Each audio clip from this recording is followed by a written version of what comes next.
আসসালামু আলাইকুম, welcome to practical education channel. Viewers, আজকে আমরা একটি মিডিয়া এসি কমপ্লেন আসছি। মূলত এসিটির প্রবলেম হলো এটি দিনের বেলা চলে, কিন্তু সন্ধ্যার পরে বা রাত্রে চলে না।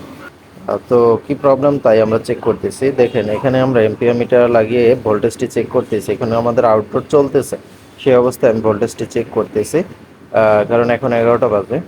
তো সেক্ষেত্রে এখান আপনার আমাদের যে মিটারে আপনার লক্ষ্য করলে দেখতে পাবেন যে 184, 185 সামথিং এভাবে আমাদের এম্পিয়ার মিটারে এখন ভোল্টেজ নিচ্ছে।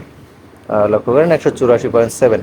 তো এটা হলো এখন 11টার টাইম, অর্থাৎ এটা পল্লী বিদ্যুৎ। সে পল্লী বিদ্যুতে ভোল্টেজটা ডাউন করে, আপ করে, এমন হয়। তো এটা যখন রাত্রিবেলা হয়, সন্ধ্যার পরে আরও লোড ভাগ হয়ে যায়, তখন আমাদের এই যে ভোল্টেজটা এটা থাকে না। যেমন মিটারটা আমি চেক করতে গেলাম, দেখেন মেইন মিটারে আমরা কিছুক্ষণ চেক করলাম, কিন্তু মেইন মিটারে ভোল্টেজটা শো করতেছে না। আচ্ছা, মেইন মিটারে যখন আমাদের ভোল্টেজ শো করতেছে না, আমরা একটু এখানে এম্পিয়ার মিটার দিয়ে মেপে দেখব।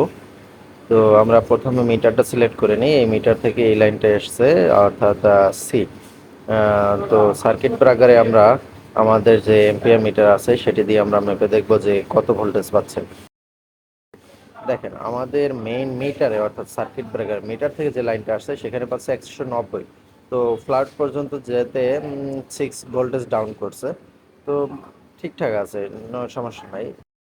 সুতরাং আমরা এটা বলতে পারি যে ভোল্টেজটি রাত্রিবেলা ডাউন করার কারণে আমাদের কম্প্রেসারটি রাত্রিবেলা চলতে পারে না, যার জন্য নন ইনভার্টার এসিটি চলে না। এছাড়া এসি সম্পূর্ণ ঠিকঠাক।